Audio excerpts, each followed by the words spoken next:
자, 반갑습니다. 정명원 선생님입니다. 3월 교육청 모의고사 총평 들어가도록 하겠습니다.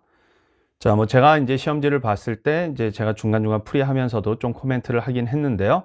일단 그동안의 교육청 문제들에 비해서 그래도 최근의 평가원의 출제 경향을 조금 많이 반영하려고 노력한 게 조금 느껴졌습니다. 그래서 문제 좀 뭐라 해야 되나? 퀄리티를 평가하기는 좀 그렇긴 한데 어쨌든 그래도 퀄리티가 좀 괜찮은 편에 속하지 않았나 싶고요. 공통 과목에 비해서 최근에 이제 선택 과목, 특히 미적분에서 약간 평가원에서 힘을 주는 느낌이 있잖아요. 얘도 조금 선택 과목에 힘을 주는 그런 느낌이 있는 시험지였습니다. 공통 과목의 좀 앞부분 약간은 가볍게 처리된 게 좀 평가원이랑 비슷한 느낌을 주긴 했고요. 자, 그 다음에 이제 공통 과목 같은 데서도 지수로그나 이런 데서 최근에 평가원이 다뤘던 유형 있죠. 그런 것들 조금 반영을 한다든가, 고1 과정이 조금 섞이는 내용들 있지 않습니까? 그런 게 좀 반영된다든가, 그런 특징들이 조금 엿보이지 않았나 싶습니다. 선택 과목의 경우는 사실 평가원의 최근 출제 경향을 반영했나 안 했나 이거를 따지기가 좀 뭐한 게 범위 자체가 너무 작아서 그래서 그래도 이 작은 범위에서 이제 막 내려다 보면 이제 문항을 엄청 꼬아서 내기가 쉽단 말이에요. 그래서 예년에 이제 3월 모의고사나 이런 거 보면 미적분 같은 데서 수열의 극한 같은 데서 엄청 꼬아서 낸 문제들 이런 것도 좀 있고 빡센 문제들. 근데 그거에 비해서는 조금 그래도 정제된 문제들이지 않았나. 그래서 여러분들이 푸는 게 난이도가 엄청 쉬웠다 이건 당연히 아닌데 그래도 예전보다는 조금 그래도 풀만한 문제들 그런 게 많지 않았나 싶어요. 그래서 문제의 퀄리티나 이런 것은 좀 좋아진 것 같다 그런 느낌을 좀 받았고, 그래도 제가 이렇게 문제가 그래도 괜찮은 문제가 많았다라고 할 때는 보통은 안 쉬운 시험일 가능성이 큽니다. 왜냐면 문제가 쉬워서 별로 평가할 거리가 별로 없으면 평가할 거리가 별로 없으면 쉬운 경우들이 좀 많아요. 그런데 제가 지금 그래도 문제를 좀 긍정적으로 평가한다는 거는 조금 어려운 내용들 이런 게 그래도 있었다. 이렇게 볼 수는 있겠고요. 공통 과목에서는 제 생각에는 그래도 14번 하고요. 22번이 그래도 좀 임팩트가 있었던 문제라고 볼 수 있죠. 그리고 그 두 문제가 다 출제 가능성이 꽤 있는 스타일의 문제라서 문제들이 괜찮은 문제들이었습니다.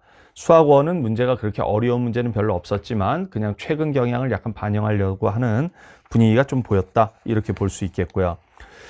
선택 과목에서 제가 느끼기엔 이제 확률과 통계 문제들이 좀 괜찮다고 느껴졌거든요. 27번부터 30번까지 다 풀만한, 다 중요한 유형이었다. 자, 이렇게 느껴지고요. 중복조합 해석에서 조금 까다로운 유형들도 있었고, 그 다음 포함과 배제 원리 쓰는 거, 이런 게 있었기 때문에 다 연습을 많이 해볼 법한 그런 주제였습니다.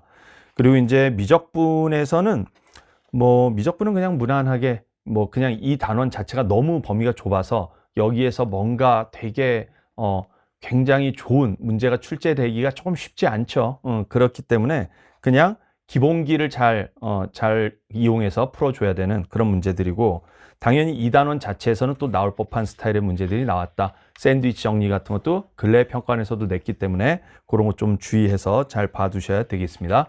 기하도 이제 범위가 작아서 2차 곡선, 정의 쓰는 문제도 있죠. 그 다음에 기하적 해석, 이런 거 하는 문제들 그냥 좀 많이 출제돼서 그냥 다 연습하기에는 괜찮은 그런 스타일의 문제가 출제되지 않았나 싶습니다. 자, 문제 퀄리티나 이런 거보다도요, 이제 여러분들이 3월 모의고사는 그냥 겨울에 내가 얼마나 공부했는가? 자, 이것을 테스트하는 그런 시험이고요.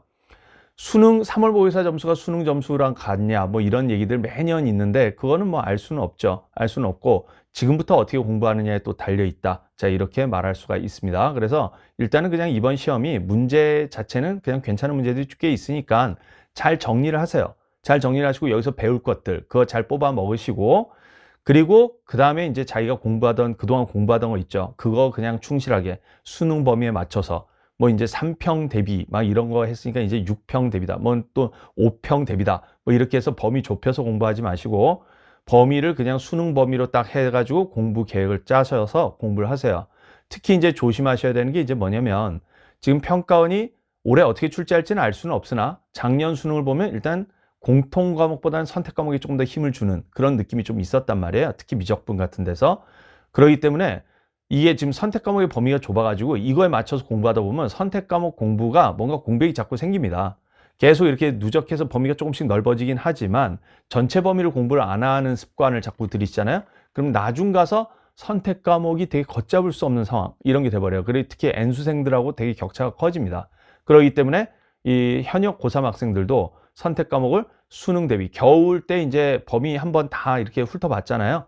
그걸 전제로 한다면 그러면 이제 전체 범위를 공부하는 방향으로 계속 공부를 좀 임하면 좋을 것 같고요. 자기가 취약한 과목, 아마도 선택 과목이 그래도 좀 더 취약할 가능성이 큰데 특히 미적 선택자들의 경우는 특히 그럴 가능성이 커요. 자, 그래서 선택 과목에서 취약점이 있다 또는 나는 다른 과목에서 취약점이 있다 그러면 취약점을 좀 메우는 그런 공부를 열심히 좀 하기를 바라겠습니다. 자, 요번 이제 겨울 동안 열심히 공부하느라고 고생 많으셨고 또 이번 시험 보느라고 고생 많으셨어요. 자, 앞으로 수능 때까지 자기가 이제 어떻게 하느냐에 따라서 3평이 수능 점수가 될 수도 있고 수능이 그거보다 더 높은 점수를 받을 수도 있는 기회는 얼마든지 열려 있으니까요. 여러분들이 지금까지 해왔던 거 또는 그 이상으로 노력을 좀 기울이면 수능 때 좋은 결과가 있지 않을까 이렇게 기대를 해봅니다. 자, 그럼 고생 많으셨고요. 앞으로 더 분투를 해보도록 합시다. 자, 이것으로 총평 마치도록 하겠습니다.